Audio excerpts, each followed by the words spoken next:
Ladies and gentlemen, you're welcome on today's edition of Talking Point over your Pan-African channel for you Media Africa. Today we're discussing the current debt crisis on the African continent, where Africa has a long overdue debt crisis that is affecting the continent's advancement as well as development.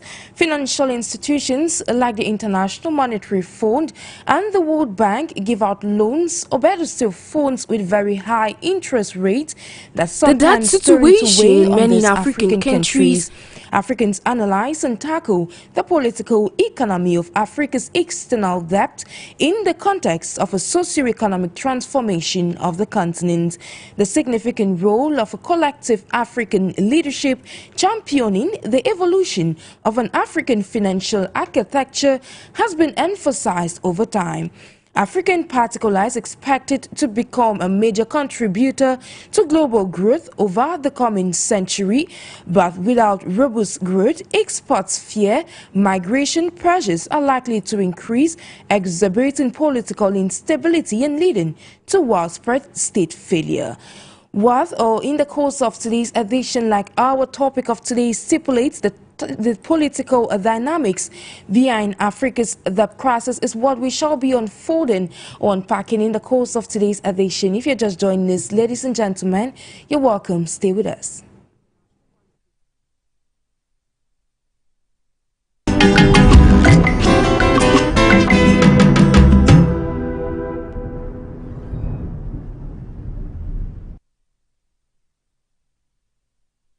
Good afternoon, ladies and gentlemen. Thank you for joining us on a fresh dose of Talking Point of our Pan-African channel for you Media Africa, where today, like we mentioned in our preamble, we're discussing the political dynamics behind Africa's debt crisis. Our panel for today, first of all, constitutes Vincent OWIMO, who is a journalist and he doubles as an economist, joining us all the way from Nairobi in Kenya. You're welcome to today's edition, Vincent.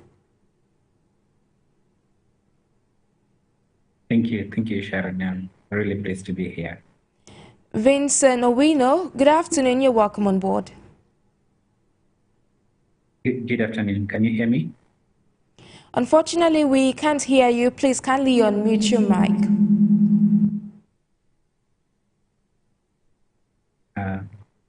All right. I don't know what the problem is, but I am unmuted, and from my end, I feel like you should be able to hear me. Yes, I can at the moment. Thank you for joining us. We're currently been joined by Dr. MBIANKE LIVANCLIFF, who is a Pan-Africanist and he doubles as a political analyst. Meanwhile, he is a coordinator of Empower Women Foundation. Greetings to you, Dr. LIVANCLIFF. You're welcome on board.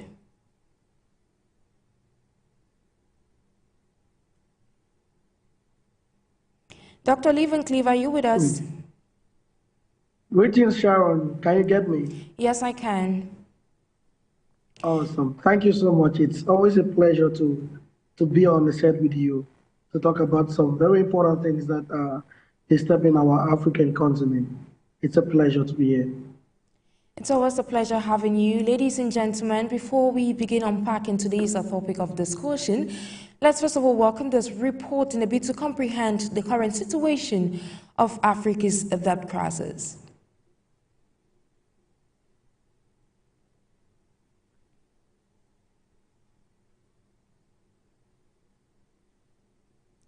If the technical team can please put across the report done for us by the news desk of For You Media Africa for us to be able to comprehend today's topic of discussion.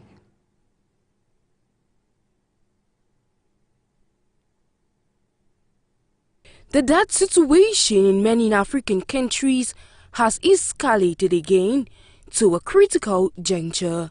The rules governing the international banking system favor developed countries and work against the interests of African nations. Another issue, while we keep having the debt crisis on the African continent, is the multilateral financial institutions such as the International Monetary Fund (IMF) and the World Bank, its focus being on poverty alleviation. Though this is commendable, it doesn't address the liquidity crisis countries face, and it is necessary readily available funds India offers to cover urgent development priorities due to their dependency on volatile commodity exports. These perpetuate a debt dependency cycle rather than fostering sustainable economic growth. There is a significant influence of biased credit rating agencies, and these unfairly penalize African countries, and in turn, this impedes their ability to attract investments on favorable terms. The convergency of these three factors underscores the imperative to implement effective strategies aimed at mitigating the overwhelming debt burden afflicting African nations.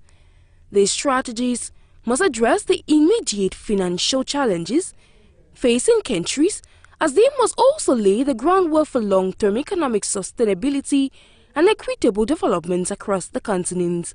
By tackling these issues head-on, a financial environment can be created that fosters growth, empowers local economies, and ensure that African countries have access to the resources that need to thrive. Well, you heard it in today's topic of discussion, understanding the political dynamics behind the debt crisis plaguing the African continent. So I'm going to kickstart with you, Vincent OWIMO, being your journalist and an economist. How do you evaluate the current debt burden plaguing the African continent? Well, thank you, Sharon, for that question.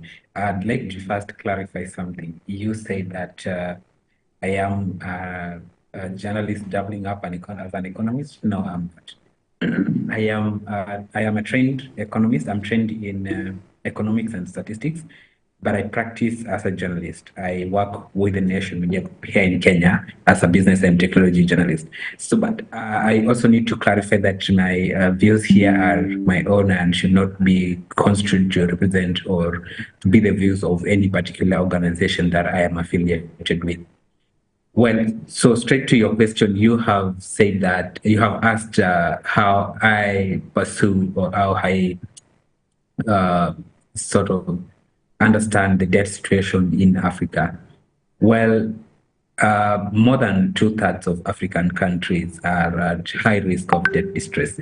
That is what the data says. The International Monetary Fund believes that very soon, most African countries could be unable to repay their debts. And that is because of a number of factors, one of them including the rapid appreciation of the dollar, because most of the debt that is owed by African countries are actually foreign currency denominated. And because of that, as the dollar appreciates against most African currencies, the implication of that is that their debt becomes more and more expensive to deal with. Another factor is that with time, we have this climate change impact. Like right now in Kenya, we are experiencing floods, which is directly associated with climate change, of course. So it is going to cost us a lot to repair what has been damaged by the floods. And just recently we had a cyclone in Malawi. We have a cyclone right now in Tanzania, and it is anticipated that it will come to Kenya as well. These are all impacts of climate change. And as we move forward, it is expected that climate change implications or impacts are going to increase in Africa. And that requires more money, and more money means more debt, because we cannot, there is no way we can improve our fiscal capacity to deal with all these climate change effects. So basically, in a nutshell, that is how I understand our debt situation in Africa. I mean, it's designed to keep increasing over time, and it seems like a debt crisis is something that is unavoidable for most African countries, if not all. Well, in the course of this edition, we shall be understanding or trying to see how we can solve this problem, because it's all about bringing solutions to the table. Thank you, Vincent, for that brilliant preamble. Over to you, Dr. LIVANCLIFF. Now you listened to your co-panelists, but then looking at it from a different perspective, do you believe that there is a geopolitical strategy attached or affiliated to the current debt crisis plaguing the continent? Thank you very much, Sharon. I think this is a very important question, because for us to actually understand and for us to provide a possible solution, we need to look at the structure of the IMF and the structure of the World Bank. How the organizations were structured, for what reason, and we look at their policies in giving out loans to African states. And I must say this, and I think many others may agree with me, the structure of the World Bank and the IMF was a strategy to keep African continents poor and enslaved. That was a strategy. Why? Because you will never grow bigger than the person you are owing. And because the Western world so much understands that as much as Africa is in debt, they can be controlled. And they are using that as an instrument. Who prints the dollars? Why till now the IMF and the World Bank policy does not accept debt in African currencies? Why? For what reason? We don't know. Why are they giving high interest rates to African states? Meanwhile, the other Western countries, when they are borrowing the same amount, have less interest. The third question, why is it that the currency of replenishment is in the dollar? Who prints the dollar? I think I had a discussion with another Pan-Africanist, and we're discussing about American debt, and we were hearing America is indebted over 1 something trillion dollars. And the critical question that we have been asking, who does America pay all this debt to? And if America is owing in their own currency, who prints the dollar? So technically, is American owing or not? Those are the very critical questions that we need to ask. And also, why are African state debts not analyzed based on the natural resources that are currently under the African soil? So when you look at all these questions, when you begin to wrap up and think around the policies of the IMF and the policies of the World Bank in sending out loans to African states, I think you begin to have the opinion that there is a strategy. For example, I think we discussed that some other time back. Cameroon had a loan from the IMF. IMF gave Cameroon a loan for COVID-19 pandemic. And there were a lot of discrepancies in accounts on Cameroon not being transparent, the government not being transparent with the accounts of the IMF. True. But yet the government still placed an application to apply for more loans, which was still granted despite the fact that there was still ongoing investigations. So we ask ourselves the questions: what are the real ideology behind these loans? And if these loans were for example, as he said, to help African states, why are African states still poor after numbers of years of the IMF and the World Bank giving out loans to these states? What are the loans used for? Is it on a development context? So there are a lot of question marks. I think I will end here for now. As we progress, we will be discussing. But I think when I analyze and when I ask so many of these questions, there is no choice than to believe that there is an agenda behind the loans to keep African states poor and enslaved and controllable. Thank you so much, Dr. LIVANCLIFF. Back to you, Vincent Owino. You earlier on mentioned that several factors account for this increase or rise in debts across the continent over time. And you cited, for instance, natural hazards, climate change, and a host of others. But then what really accounts for this increase we're seeing? Because you said African countries will continue to have a debt crisis in as much as they try. Why is that so? Well, as Dr. LIVANCLIFF said, there is no African country that is more indebted than the United States. Because if you look at debt as a percentage of GDP, the United States debt is, I think, close to 120% of its GDP. So why are African countries at risk of debt distress and not America, which has even more debt than all of African countries? So I think the answer is in the risk factors or the economic environment. and the political environment that African countries are in. So recently, the IMF Deputy Director, Gita Gopinath, published a paper where she was looking at, she was thinking about the geopolitical impact of the geopolitical impact on the global economy, or the geopolitical fragmentation. And right now, if you look at it, the world is literally splitting into two, where we have West allied countries and East allied countries. And most of us African countries, we are non-allied, at least in paper. But if you look at it in critically, you see that most countries or most leaders actually are in one way or another allied to one part of the camp. So the reason why I'm bringing in this is because where you are allied to or who you are allied to determines the terms under which you get the loans from most countries, or be it from China or from the US or from the European countries or from the European investment banks.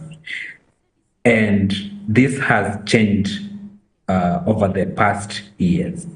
I recently wrote a story about why West African countries are able to access loans at cheaper terms than East African countries.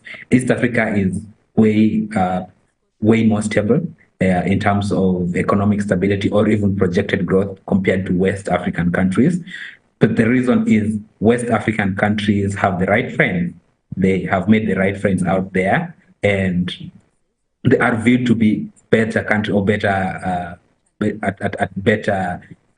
they have a better capacity to repay their debts, even though the IMF classified most of them to be at high risk of debt distress, just like us East African countries. Recently, when we saw which country was it? Yes, Cote d'Ivoire. Cote d'Ivoire went to the international market and raised the Eurobond at around 8.5 interest rate. Kenya went to the international market just days later, and it could not get anything less than 9.5, and that was a struggle. And they had to hire actually an international company to consult for that.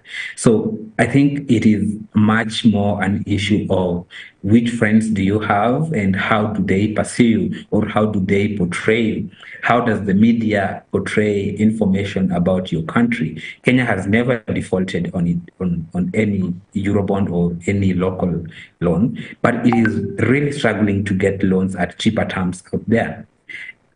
Even locally, it is really struggling to get loans at cheaper terms. And I think it boils down to the cost of credit, to the cost of Eurobonds, the cost of treasury bonds and treasury bills. That is what is driving the debt crisis in Africa. Recently, I was speaking to the United Nations Conference on Trade and Development, Secretary General, that's Ms. Rebecca Greenspan, and she was saying that African countries actually access debt from the international market at rates that are up to 8 times higher than the normal rates. You find that the US will access its debts, locally or internationally at 2%, 3%, but Kenya cannot find any bidders for a loan that is less than 9%. So I think it all boils down to the cost of credit. I don't know if I have answered that question correctly. If I haven't, feel free to restructure it in a way that I can respond to it, Sharon. Detailed contribution. Meanwhile, I shall be coming back to you with regards to what you've said so far. But back to you, Dr. LIVANCLIFF. You earlier on mentioned that we have a lot of issues, like your co-panelist was stating. It could be as a result of the allies you make. It will determine the kind of loans you make and the kind of interest rates you're going to get on the market.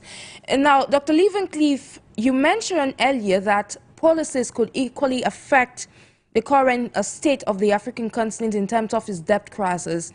Now, could you develop that further? Yeah, I think my co-panelist, Mr. Vincent, mentioned something very important, and it goes back to about policies. And I think policies should apply across, not basically the kind of friends you have or the kind of allies you have, but policy should be maintained and it go across everyone, despite you being a friend or not. And I think that is the problem, because policies have been framed to who is an ally to who. And he mentioned, Mr. Vincent mentioned a very important point. When you look at the interest rate in the international market, and you cannot comprehend why West and Central African states can have better rates than East Africa or Southern Africa. And I think he framed it like maybe it depends on the kind of friends you have. But I don't want to look at it that way. Let me look at it in another eye. Because West and Central Africa, they have the highest risks in terms of the GDP, fragility, conflicts, and coup d'etats, but yet they can still access rates in a better rate. And I think it's not personally about ally. I think when you look at East Africa, the level of development and interdependency, it's frightening to the West countries, because they are gradually, a country like Kenya is gradually going to self-dependence. And I think the Western countries are not happy about that, because they are less dependent on loans from the IMF and from the World Bank. So they are less, to say, not more of slaves to the IMF and the World Bank. So that is why they are not going to have, that's why they will not be allies per se, because they do not really support the agenda of these countries. Why these other countries, the West and the Southern African countries, governments are most of the times puppet governments that go with whatever the West want to say, exploitation and all not. So the Frenchman will say, one hand deserves another. So they will tend to give them better rates, because they are benefiting heavily from these countries. They are exploiting these countries, making out their natural resources. That is beneficial to their state. So the only thing that they can do to pay them back is to give them a better rate for loans. So that's in another sense. So that is why I say, if policies have to be policies, they need to cut across everyone based on criteria that affects everyone. For African debt should be minimal, then the IMF and the World Bank need to set across stringent policies that applies to everyone, and that is favorable to African states. Thank you so much, Dr. LIVANCLIFF. Vincent, I remember just recently we saw economic leaders that converged in Ethiopia to discuss, Addis Ababa to be precise, to discuss or stress on the need for the successful implementation of the African continental free trade area. Now, as an economist, you earlier cited a lot of powerful key points here. Now, how effective would the implementation of the African continental free trade area be on curbing the debt crisis on the African continent? Yeah, that's a really great question, really. So the African continental free trade area is projected to boost intra-African trade by about 85%, which means that most of the goods that we ship out there will now remain within Africa. They will be produced and sold within Africa. And what that means is that we do not have to depend mostly on other countries that are outside Africa. So right now, we depend heavily on imported goods, especially on grains. We depend on manufactured products. We depend on imports for processed foods from faraway countries, and these things are available within Africa. So one thing is that if we can sell our produce within Africa, one, the costs will reduce. And then secondly, we will have them cheaper. We help to sell them cheaper to other African countries. So the reason why AFCFTA is projected to lift a number of people from poverty is because, one, it will reduce commodity prices, and then number two, it will improve access to markets within Africa. And not just improve access to markets, it will also reduce the cost of doing business for many African businesses. So by doing that, you have to ask yourself, why do we borrow mostly? In most cases, we borrow from institutions like the IMF to bolster our own reserves or foreign exchange reserves. And what do we need the reserves for? We need the reserves mostly for imports or to have the foreign, because we don't export enough as much as we import. We need to borrow some foreign currency so that we can be able to pay for our imports. But now, if we import from Africa and export to Africa, we won't need that money. So of course, we will have less need for foreign currencies. And when we do that, of course, we'll have less need to borrow. But apart from that, when we have greater markets or improved access to markets, and we have more people, less people who are poor, more lifted out of poverty, it means as countries we are able to boost our own revenue collection. And when we boost our revenue collection, it means we can generate more taxes from within our country. So it means the fiscal deficit will reduce. When the fiscal deficit reduces, we don't need to borrow anymore. So I believe AFCFTA has and will play a very critical role in improving our debt situation, that is in averting the debt crisis. That is why it needs to be taken seriously. And it is really sad that many years on, we are still struggling to implement AFCFTA, although there are some challenges that have been identified by stakeholders as well. Thank you, Chair. Yeah, thank you, Vincent. But I'd like to stay with you. Why do you think that so far, in spite of all the efforts put through to implement the African Continental Free Trade Area, that is yet to finally come into reality?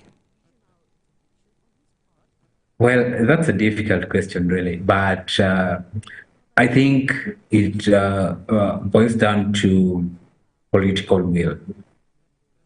Recently, the East African Business Council, EABC, which is a lobby group for the commercial sector or the private sector in the East African community, published a report where they said there are worries with FCFTA.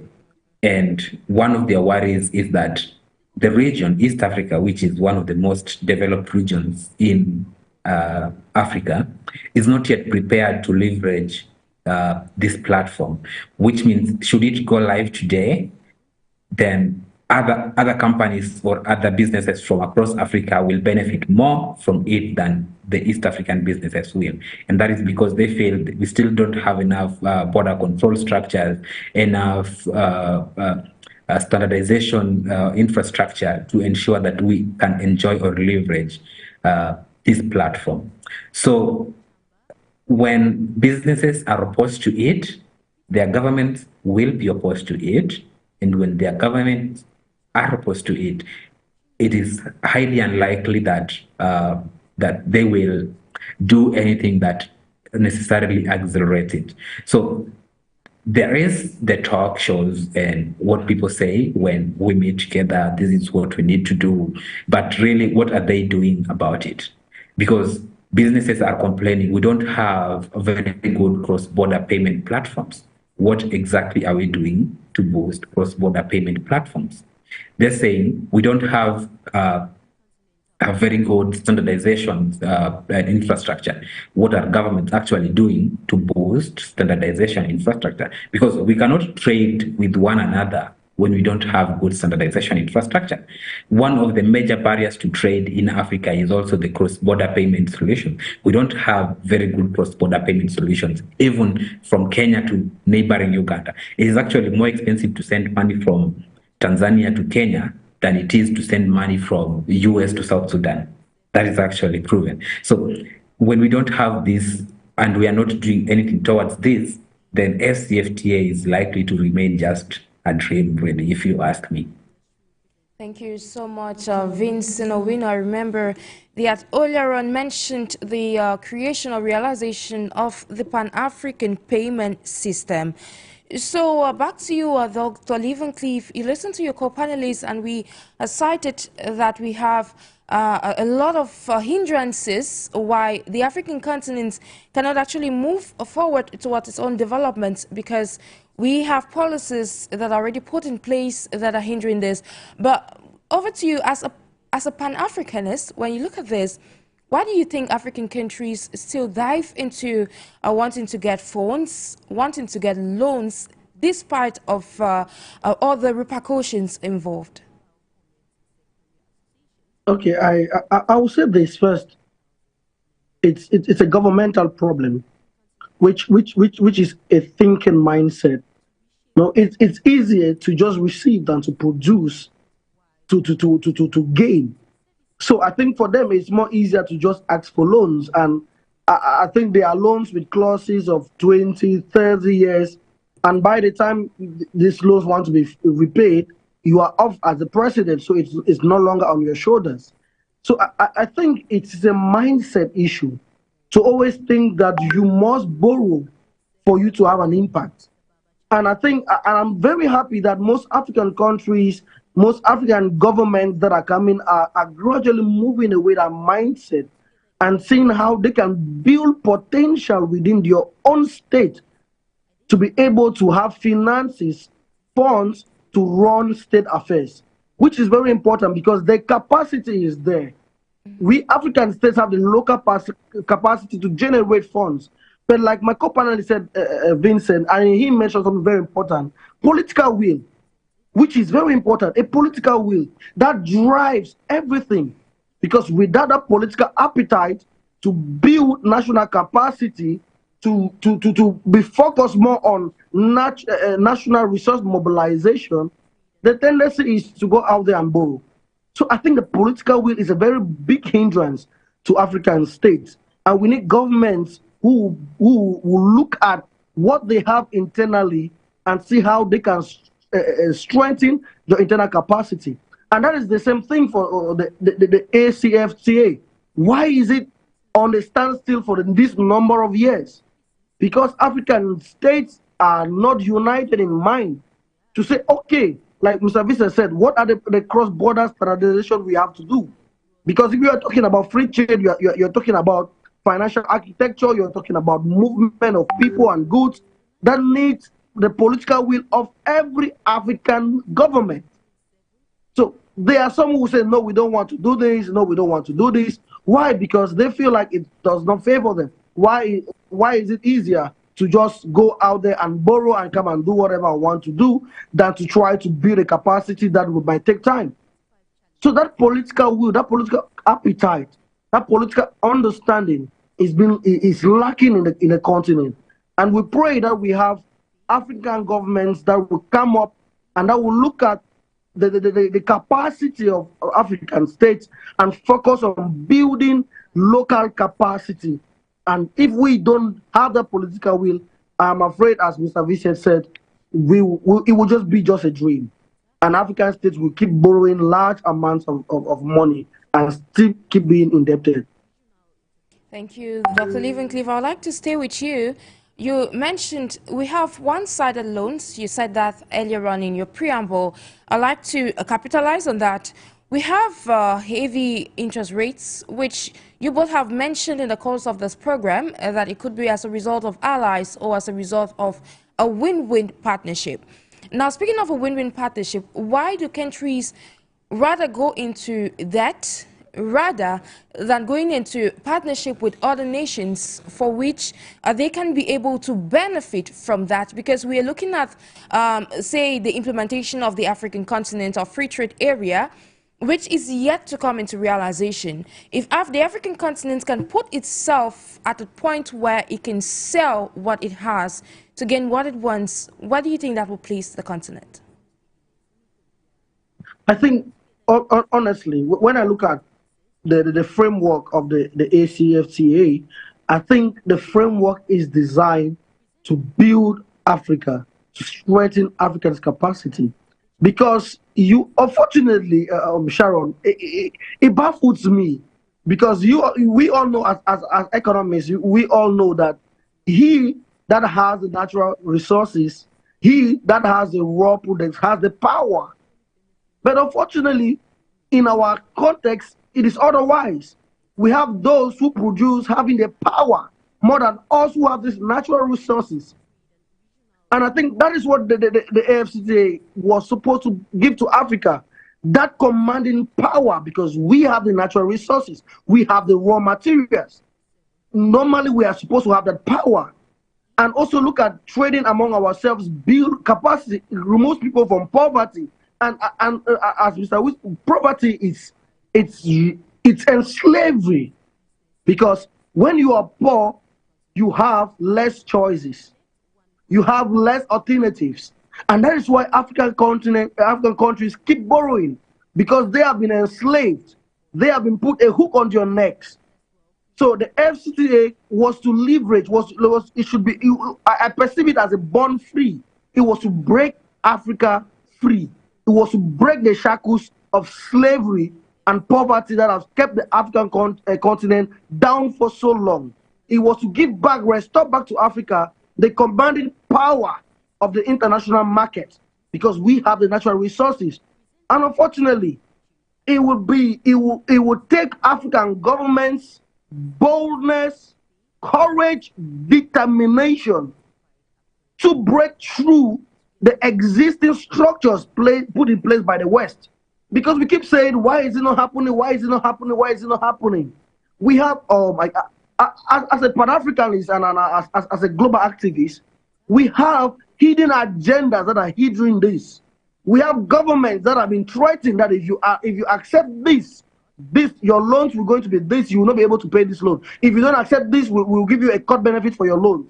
So you see, most African states are already hooked to the neck within deciding on leaving their old masters to joining a platform that will break them off. So there is a lot of agendas behind that is hindering so many African states to unite together and say, yes, we want the FCFTA, and yes, it's more work in the African continent. Because when we talk about border payments, border control movements, these are not rocket science. These are things that could be done in a couple of months or a year. This takes just an agreement with African state. Okay, we need this, we have assessed this is what is needed, and a joint agreement is signed, and that is effected into law. But why are we not still able to get the participation for every African continent? Those hidden agendas, like I said, because some other African countries are in serious shit, and they are afraid that, okay, if we say yes, we are not trading. For example, if Cameroon says today, I'm not trading with French companies, I'm not trading with France, I want to look at more into Senegal, Cote d'Ivoire, Kenya, Uganda. How does that place Cameroon when Cameroon is heavily indebted? So there are a lot of technical issues, and so most governments are afraid to do that. So we need to look at what is the root cause of these delays, and how can Africa position itself to, first of all, for you to break free from your owner, you need to look at how you repay your debts. Because if you are not indebted, then you are willing to do whatever you want to do. So African continent need to look at, okay, what is the status of our debt? There needs to be a refund plan, a serious refund plan to pay off this debt, and then we can talk about realizing the ACFTA. Thank you. Over to you, Sharon. Thank you, Dr. LIVANCLIFF. Back to you, Vincent. We should reiterate you are an economist and you're in the course of this edition, joining us all the way from Kenya. Now, Vincent, a few days ago, we had Dr. Akunwami at the Synod of the Africa Development Bank that emphasized the urgent need for a bold and initiative approach with, he mentioned, multilateral development banks, the MDBs, to effectively address the rapidly evolving challenges facing the world. And now, with regards to the current context, which is addressing the debt crisis on the African continent, how would this apply to Africa's current predicament? Well, it is no news by now to us, as Dr. LIVANCLIFF has said, that the international financial infrastructure infrastructure or architecture is not designed to benefit African countries. Last year, when the IMF and World Bank came to Africa for the first time in over 50 years for the annual conference, for the annual spring meetings, one message that was clear is that IMF has not helped Africa and World Bank has not helped Africa. So there is indeed need to reform them, to reform how they are structured and to reform their policies and, most importantly, their rigidity. In Kenya, most of the economic policies are, I don't want to say prescribed, but that is the term that is always used out there, but they are advised by the IMF. And I don't want to say we are doing any better, but people cry. People are always aggrieved. They feel we could do better. The taxes could be less. We could, they feel that there's something that we can do better. We could be at least a little bit less indebted. We could have better roads. We could have better policies. And yet, if most countries are in the same situation, their debt is at least 60% of their GDP. Poverty levels are probably worse than when they gained independence. Most are still struggling to put food on the table, and it is common. But so it basically points to a failure on the part of those who shape these policies, and most of these policies are actually prescribed by these multilateral development banks or multilateral development institutions, such as the IMF and the World Bank.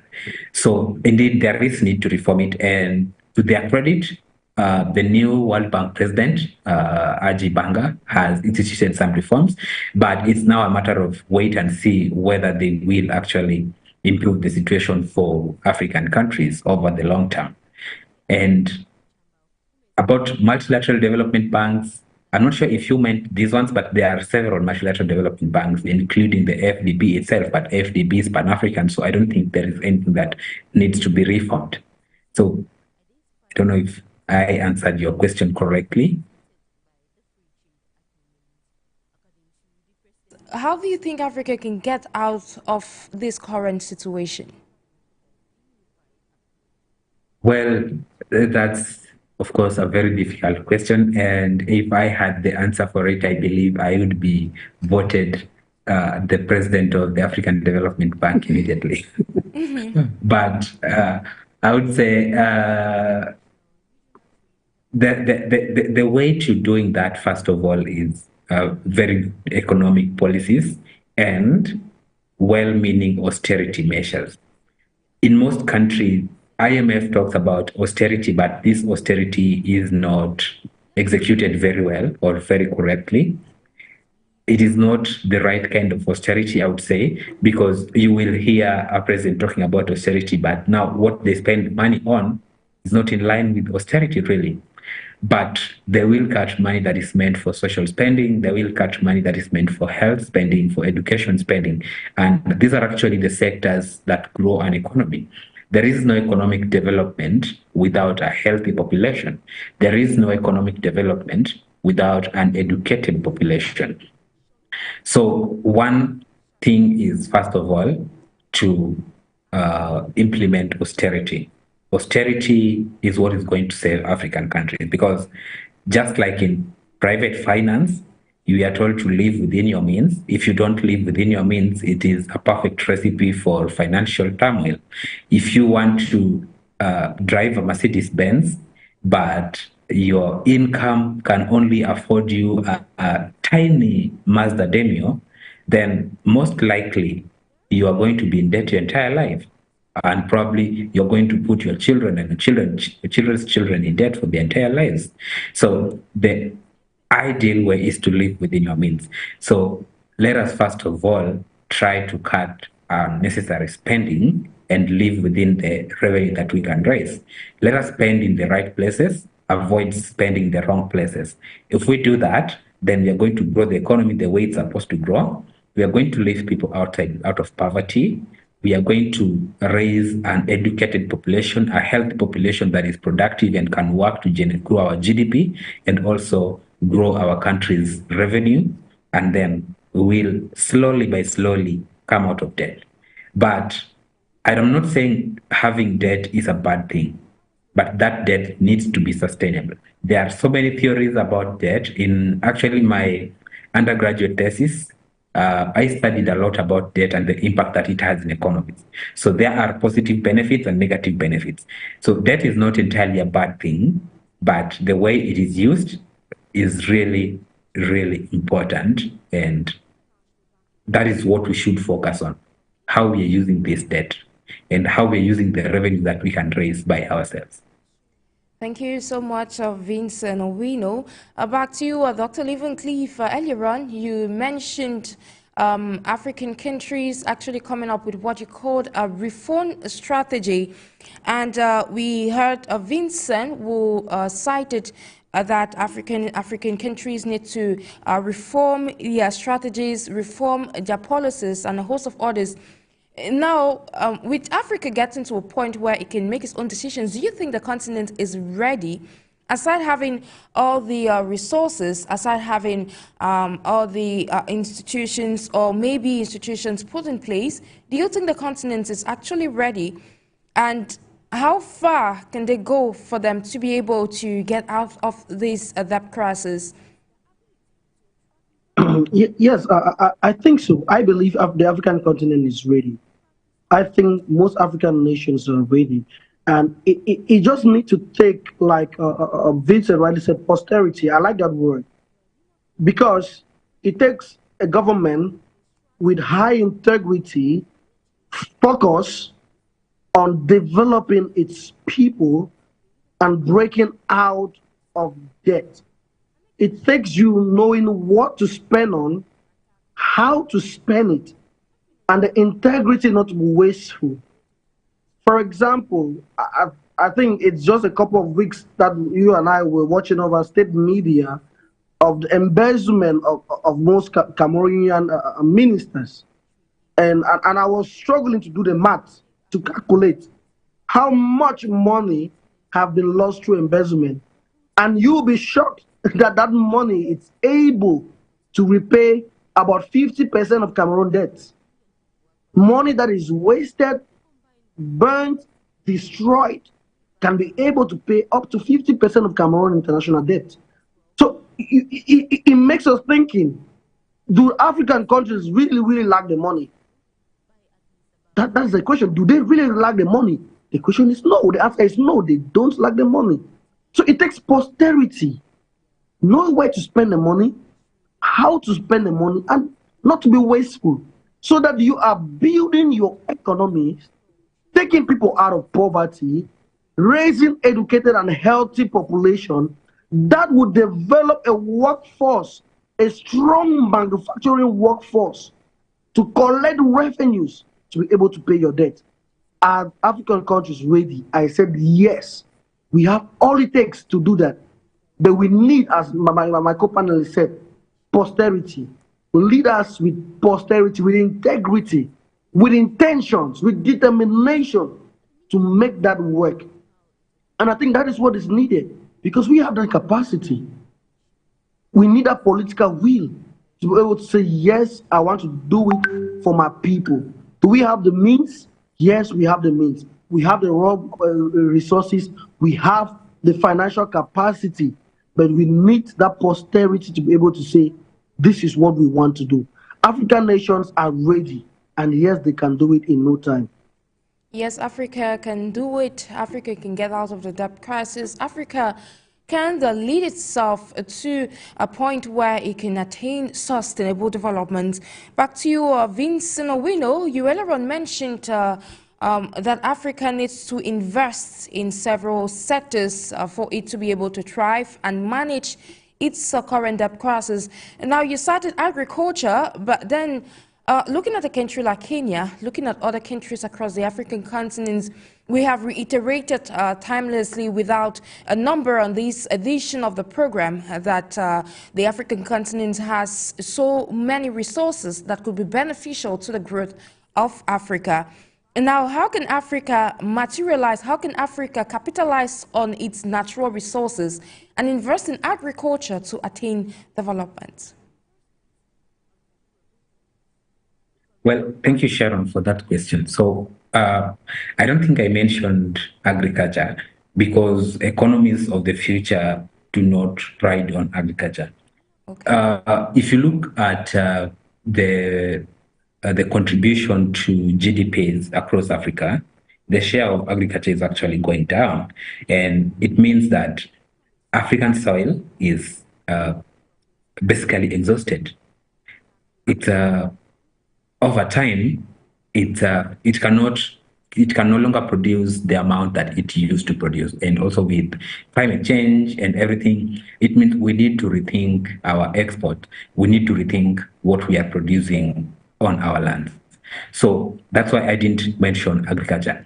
But you said natural resources, which is a very good word. Africa is endowed with a lot of natural resources. I don't think there is any country in Africa that doesn't have a mineral, a critical mineral, especially for the green transition. We know that around 80% of cobalt that is needed for making electric vehicles is mined in DRC. And a lot of diamond is mined south in Tanzania. Kenya has also very unique minerals, including titanium. Sulfurite is only found in Kenya, in Kenya's south region. So we are endowed with a lot of natural resources. And the way to utilize these natural resources to drive ourselves out of debt is to invest in value addition. That is the message that has always been put across by several leaders, including the African Development Bank's Kinumi Adesina, even the United Nations Conference on Trade and Development. We need to now focus on value addition, because without value addition, we are not going to be able to improve or to increase whatever comes to us from these natural resources. If we keep mining them and sending them to Europe or to America, there is no change that is going to happen. But if we can add value, and then instead of sending raw materials, we send intermediate or finished product, then we can increase the earnings that we get from these natural resources and the benefit that we get from them, even the value chains, the earnings from the value chains. People who are employed are not just employed in mining, they're employed in processing, they're employed in manufacturing, they're employed in several other sectors that churn out of these very, very natural resources that we have. So basically, my idea is that getting out of the debt crisis should be focused on value addition of our natural resources. Thank you so much, Vincent OWIMO, for your contribution on today's edition of the show. Meanwhile, we should reiterate to our televiewers and listeners that you're watching Talking Point over your Pan-African channel.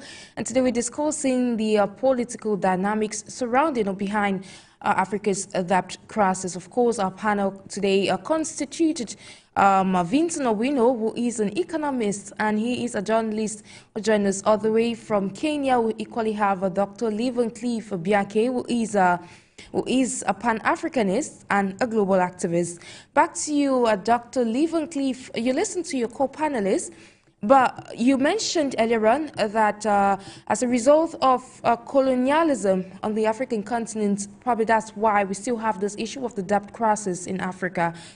It's been said, experts have cited that the African continent is undergoing what we call a neo-colonialist era. Now, could you say that the current debt crisis is interrelated with this concept? Yeah, I think so. I think so, because if you let's look at the history of slavery and slave trade, and I think we keep having reforms and reforms and reforms, and but actually, are these reforms really a matter of total freedom or not? Let's look at the reforms that are even the independence of African states. We are talking about neo-colonialism because of independence. African states really, really independent. So you see, I like the word because the words usually used for kind of terms. Oh, reform, restructure, new policies. Are the new policies actually new policies, or they are all already all a disguise to keep petting the back of, oh no, you're free. Oh yes, it's better now. But actually, behind the scenes, is it really better? Because those are things we will look at, because I personally don't think these reforms and these new strategies are any good to African countries. They are not. Even when I look at the IMF reformation that they are talking about, it will not still be a change to the African continent. There will not be a major change or a major shift or a major benefit to the African continent, because that would despite what the structures were put in place for. So at this point, African governments need a different alternative. We cannot say we are removing the shackles off our neck, as my grandfather would say. You remove your shackles off your neck and you have it around your waist and you think you have been liberated. You are not being liberated. The strategy has just changed. The position of the chains have just changed. You are not free. So I think these new policies and new reforms will not favor Africa. And it's because a lot of noise and a lot of Africans are rising up saying this before the words are like, okay, I think there's a lot of momentum by African Jews gaining. Let us just give them something in disguise, so that they will feel like, oh, things are getting better. Oh, things are changing. Oh, less traction and less talk. Africa does not need that. Africa needs an African solution. The solutions of Africa, the problems of Africa, must be solved by Africans using the African way, putting Africa first. The West will never put Africa first. That is it, and that is the truth. They will never. They work for their own government and their own entities and their own zones. So Africa needs to work for Africa, putting African countries first, putting African citizens first, harnessing Africans' potential and power to boost the African continent. I think that is what we need. Indeed, you took us back down memory lane to the time or to the days of slave trade, but then that is not what we're talking about in the course of this edition. Meanwhile, when we look at Western nations that are set to or have been asked by several African countries, we saw during the convention in Ghana where African nations or African leaders did call for reparations for colonial atrocities. Now, how could these be seen as a way out of, or these reparations per se, could be seen as a way out of the current economic impasse that is weighing on the continent? Thank you very much, Sharon. I think this is a very interesting question, and I think this relates to what we are talking about. When we talk about reparation in what terms? And if in good faith the Western countries have said, yes, we are sorry for the unfortunate circumstances that happened to the African continent, the unjust movement of slavery and slave trade, and the huge impact it has had on the African soil, not only in terms of manpower seizure, but in terms of cultural ideologies that has hindered Africans from progressing, in terms of inferiority complexes that has plagued this continent for a long time. And I think it is just a very just way to say Africa deserves a reparation. And if, and I say if, the West are somehow of good faith to the African countries, why not a debt cancellation for every African country in terms of good faith? That keeps us thinking. Why not say, okay, because of this, okay, in terms of reparation, we may not want to give reparation to the African continent in monetary terms, but we want to cancel all international debts for all African countries because of this, as a sign of good faith, as a sign to say we are sorry for what happened, as a sign to say we apologize for the injustice that has been endured on these people for so long. We cancel all international debt for African countries. That will show more of good faith. That will show people who are really allied and working towards our development. Why is that still not being done? Why is reparation still perceived as something far-fetched? Why is it still perceived as something that the African continent do not need? So looking at all these things, it gives us a question mark on actually what is really the good faith in all these Western development corporations, Western development banks who say, oh, we want Africa to develop, we want Africa to emancipate. Are they really thinking about African emancipation or not? I would doubt, because this is something that would simply take Africa out of its debt. For the IMF or World Bank to say, okay, due to repatriation, for reparations, we cannot give in monetary terms, but this is what we can do as a consolidation for African states, which will have a big impact in African economies, because being out of debt, Africans' money will be looking at, African governments will be looking at how to use the existing financial resources to develop their countries, rather than thinking on how to repay back loans. Don't they think this will have an impact on African economies? Don't they think that money that they will be used to repay loans can be channeled towards developing African infrastructure, developing African road networks, developing African health infrastructures, if actually they want the development of Africa? So that is what I think, and that is what I think should be done. And that is another way for the West to say, yeah, this is a sign of our good faith. And that is another way that can have a great impact on the African continent. Yeah, exactly, having a great impact on the continent. But you cited something back which drew my attention. You said, yeah, if the, say, world institutions, financial institutions could cancel this debt in good faith, in a bit to show their support for the African continent. And now, when we look at African countries, it's not typical of African countries per se, but when you look at African countries, we have some countries that still have issues with their governance systems. When you look at that, could that be an aspect that is hindering this issue of the debt crisis, that is hindering the continent from getting out entirely out of this burden? Yeah, I think I did mention that, Sharon. You know, like I said, the first thing of getting out of debt, it's posterity, the political will. Yes, and absolutely. Unfortunately, most African governments, the leadership are not organized to see things through that lens. The leadership, you know, we have governments that have been there for long. The old governments that are not thinking the way the new era is thinking. So we have governments that are still in that old system of borrowing rather than getting out of debt. And that alone is problematic, and that alone is limiting to most African countries. That's why we say, no matter what we are talking here, even if the IMF says, let's cancel all debt, and you have a government that is not visionary to see how we can mobilize and strengthen its own nation and mobilize local resources to self-sustain, you will find them borrowing back again. And in less than no time, you will find them even more indebted than they were before.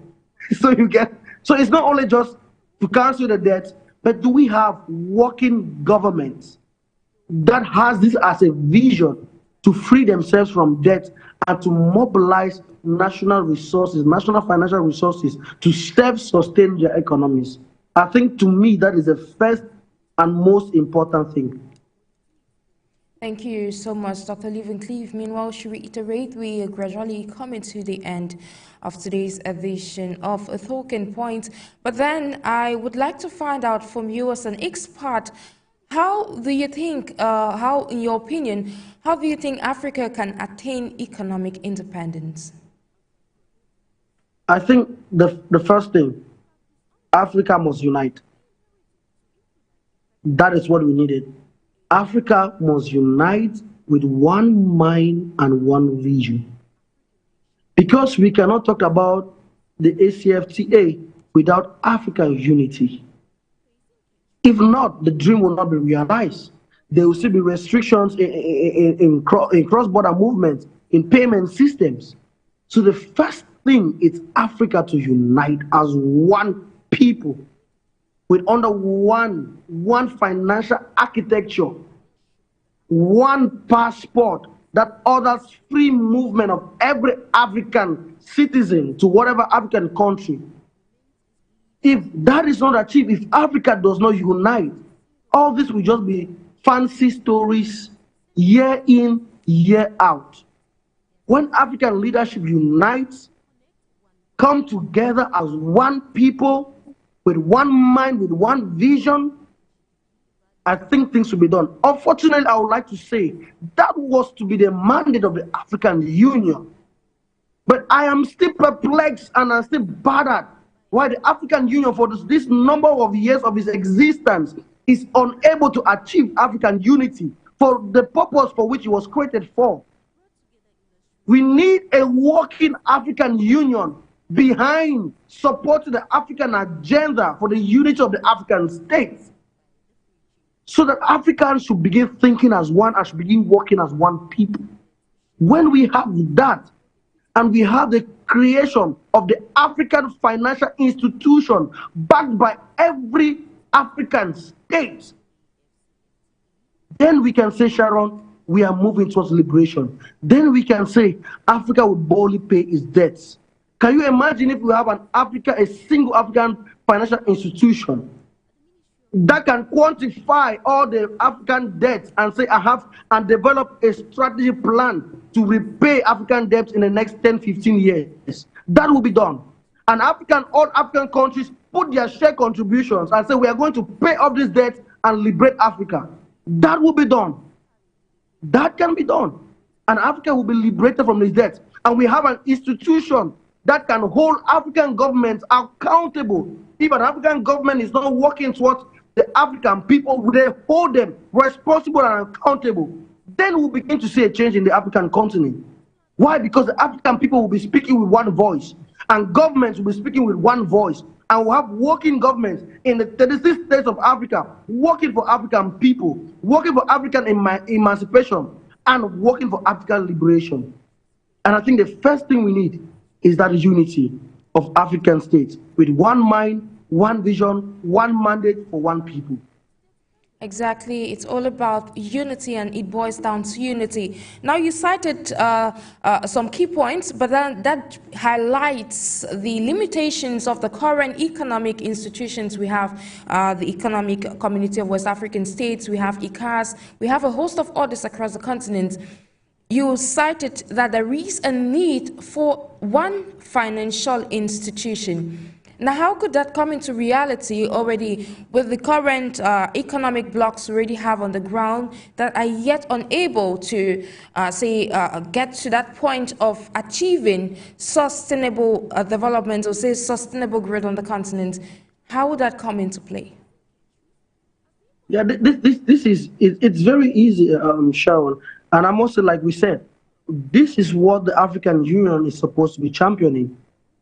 Because imagine the whole of Europe has one financial entity.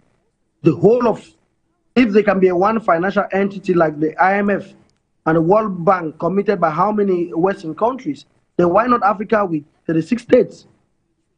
Why not? What are the barriers? Rather than having separate blocks in every African country, which are even unable to achieve the African dream for within their own blocks, within their own zones.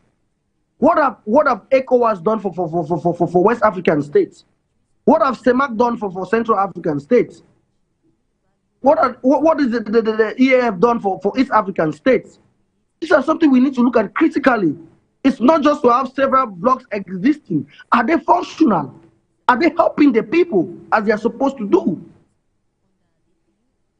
And the answer is no. When you look at CEMAC, when you look at the Central African region, and the level of poverty and conflict and famine and malnutrition that is within these countries, then you ask yourself, are these blocks actually working for the people or not?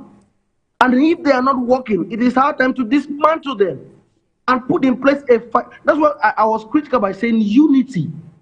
Unity. The African Union used to drive unity. There should be an all-African Congress where Africans come together, African leadership with African youth come together and address this issue and say, yes, we need a single infrastructure that will work for all Africans with policies that that benefit all Africans, rather than having so many subnational blocks that are not working. The subnational blocks can still exist. I would like to say they can still exist, but they can be made more operational by this single entity. They can exist as just facilitators within the zones, but we have a one financial architecture. They can just be outstretched arms of this one entity to facilitate transactions and processes within particular zones. That is how they can exist with more functionality and more impact within these zones. Thank you, Dr. LIVANCLIFF. Meanwhile, ladies and gentlemen, you're watching us on 4U Television, listening to us over the airways of FM 96.3. We're streaming live on our social media platforms, YouTube, and of course on our Play Store application that could be found equally on App Store. Now, Dr. LIVANCLIFF, to wrap up this edition, a quick question, so to say. Looking at the 55 states that cut across the African continent, you mentioned there's need for unity, there's need for collaboration amongst African leaders. But like we mentioned, with these states, different ideologies, different mindsets, different resources, different strategies, political strategies, economic strategies, and you name the rest. What is the way forward for the African continent? I usually say the African blood is one, and diversity is actually strength if diversity is harnessed in the right way. And I think our diversity, our different ideologies, our different cultures, it's our strength because it brings into the picture new things. And the way forward for the African continent is an institution that will harness the diversity within the African continent and unify it as one, so that we are stronger in our diversity, yet diverse, but one people with one mind under one mandate for one continent. Our diversity is what makes us unique, what makes us strong. So we need to look at the strength of that diversity, harness it, put in place policies that unify us as Africans while maintaining our cultural, our heritage, identity, and leveraging of the expertise and the resources and the know-how of each African state to benefit every African child. I think that is a way forward for African continent to emancipate and work for its people. You heard him correct. It's all about unity. That was Dr. LIVANCLIFF MBIANKE, who is a Pan-Africanist and a global activist. Thank you immensely, sir, for your contribution on today's edition of Talking Point. Thank you so much, Sharon, for having me. It's always a pleasure to be here. It was a pleasure having you on board. We should equally say thank you to Vincent OWIMO, who is an economist and he is a journalist who took our time all the way from Kenya to be part of today's edition but couldn't make it to the end due to professional commitments. Ladies and gentlemen, it's on that note that we draw down the curtains of today's edition of Talking Point over your Pan-African channel. Being your host, NJIX. Thank you for watching. Thank you for listening. To stay in company of our numerous programs.